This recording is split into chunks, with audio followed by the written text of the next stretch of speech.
Doctors, nurses, patients, and you here on The Pulse, West Michigan's healthcare show.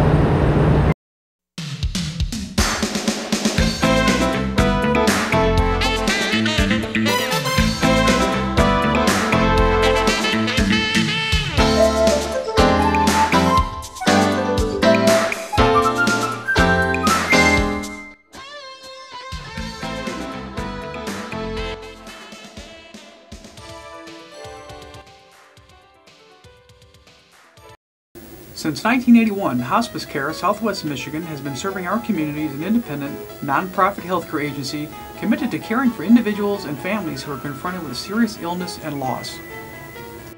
In today's segment of The Pulse, we're going to talk about hospice care and take a look at Rose Arbor, Hospice Care Southwest Michigan's residential facility. Here are some thoughts that Hospice Care Southwest Michigan's experienced staff and volunteers wanted to share about why they chose to work and volunteer at Hospice Care.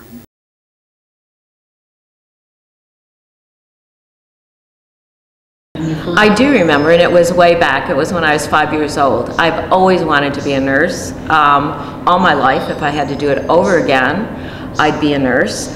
I might come to hospice sooner. I worked at the local hospital for 25 years.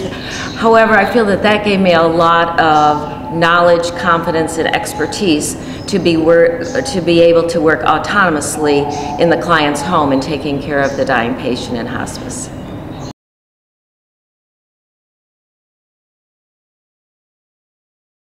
I was born at Borges Hospital, and I'm still here, yes. When I was working on furthering my nursing degree, I chose to work at Hospice Care Southwest Michigan for my clinical experience. And I enjoyed it so much when I went back to get my master's of nursing, I also worked again with the manager at Hospice Care of Southwest Michigan. And then I made the big decision to leave my position that I had for over 25 years and join Hospice Care Southwest Michigan. Initially, I started working as an on-call, as a weekend nurse. I loved it so much, I moved up my hours. I worked as an admission nurse, a home care nurse, and then when Rose Arbor facility opened, I became the first manager, and I worked here for several years. Now I'm back working as a home care nurse in patients' homes.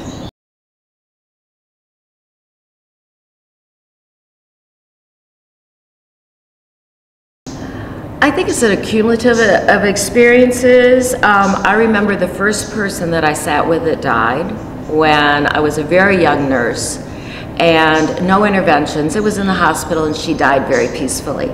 Then I worked for numerous years in the intensive care unit and was with a lot of people that also died with all the bells and whistles of the critical care unit. And having experiences through my clinical, when I was returning to school, I just had a love of being able to help people transition from this life to the next. So, and the people that I work with are the best people in the world.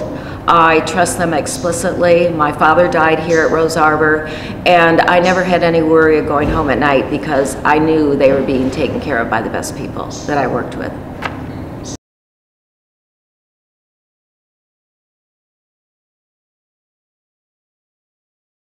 Hospice is a movement that the modern day hospice movement was started by Dr. Cicely Saunders in London. She was born in 1918 and died recently in 2005. And it's something that I believe a lot of people don't like to talk about death. And I love Bernie Siegel. He said the last he checked, of every person that's born, they will all die. And we don't like to accept that. And so bringing it to the forefront and helping people, if you will, transition from this world to the next, such as a midwife helps a mother bring a child into this world, I believe that hospice is able to comfortably help with that transition. And the patient that is going to die, that there's no cure for their disease. They aren't seeking any active treatment, and hospice staff are the experts in helping the patient and the family in this transition and helping them if the road goes uphill or downhill. I like to tell my clients when they come into hospice, because many of them are a little nervous. They think, oh, I'm going into hospice, that means I'm going to die today. And the family thinks that too. Oh, they're in hospice? Oh, I better quick call them up. Not necessarily so. Hospice is for people that have months rather than years to live. If you want to go by the medical description, it's probably 6 months or less. However, I always tell people it's okay if you get better. We won't be mad, okay? I do believe in miracles. I've seen miracles.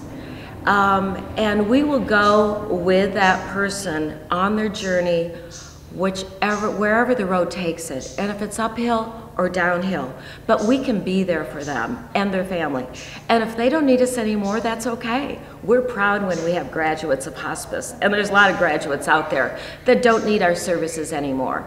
And if they do in the future, we'll gladly take them back. I know here we are at Rose Arbor Hospice, which is an inpatient hospice for people that aren't able to be taken care of in their home for whatever reason. And the stay is usually probably 3 months or less. I personally have known people that have been here a year, and they still met the guidelines for hospice, just as when most of the time we don't choose what day, what hour we're going to be born. We usually don't choose what day, what hour we're going to die. And so when people meet the criteria for hospice, we are here to take care of them. I do want to tell you that I think many people get better, for a short term at least, when they come into hospice because they have our services. They are well taken care of. We're experts in symptom management, in pain, in nausea, in physical pain, in emotional pain. We have a real team. We have registered nurses. Each client has their own registered nurse. Each client has their own social worker. We have chaplains that cater to the spirituality of all our clients, no matter what or if they have a religious affiliation. We work with the client's personal physician. Besides, we have 2 physicians that work with hospice and are experts in hospice and palliative care. We have volunteers that are able to help our patients and our families. We have home health aides that do the personal care in the home, once a week or 5 days a week, whatever they need. In hospice, we cover with a hospice benefit, hospice Medicare benefit or insurance benefit related to hospice. We cover all their medications related to their disease. We cover all their durable medical equipment. That means if they need an oxygen bed, a commode, oxygen, hospital bed, commode, bed, shower chair, whatever equipment they may need, we can get that for them. And this is all covered under the hospice care benefit. We also are a nonprofit organization, and so we have monies for people that don't have insurance, don't have those qualifications, and we're able to help those people in the community also. Hospice also does not end when the person dies. We have bereavement social workers that work with the family for 13 months after the death of a loved one.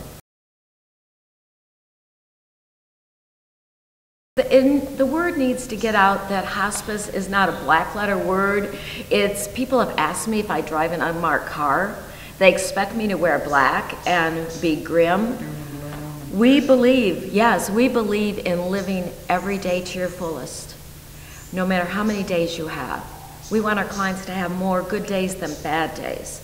None of us know when we're going to die, and why not live the best that you can? And I've learned so much from our patients and clients in that respect to help me live that way, because we don't know what's going to happen to us when we get out on the highway, when we leave here. That doesn't mean that I'm going to live longer than the hospice patients that I take care of. So they are especially good role models for myself, and I think for the other hospice staff that we work with. We don't wear black. We don't talk about doom and gloom. We do laugh. We do have fun. We do have birthday parties. We celebrate every day.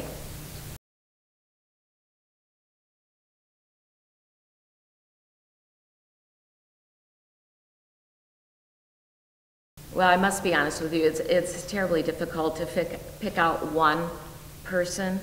I would like to give a couple quick vignettes. I had one lady that down the hall one day that wanted to go home. She wanted to go home so badly, and her husband wanted to take her home.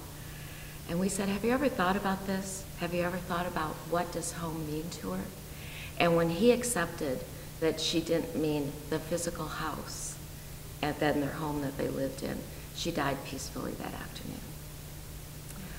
I had another lady who was one of my favorites. She was 33. She had a 4-year-old and a 1-year-old. She was in terrific pain when I met her, so much pain that she could not have a quality of life.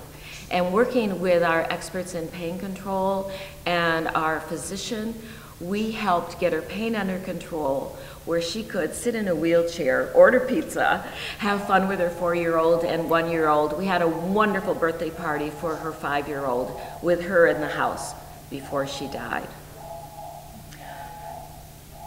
I have had several people that I know that I've been with or not been with and attended to them after they died, and they've died with a smile on their face, a smile.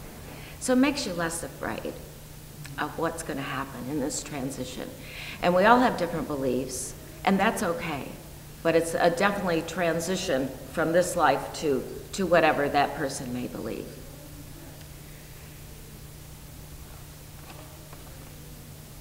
One of my other young people that I've had was 25-year-old Kevin, who had a brain tumor. And he was just a love, a college student. I loved to visit with him. But what I learned from this experience is never lie. I always tell the truth with my clients. I don't make up stories or try to sugarcoat it. He said to me one day, he said, Sydney, look at this, and in my coffee cup. Do you see those bugs in there? And I said, Kevin, you know I don't, but I'm sure that you do. And he said, thank you for telling me the truth.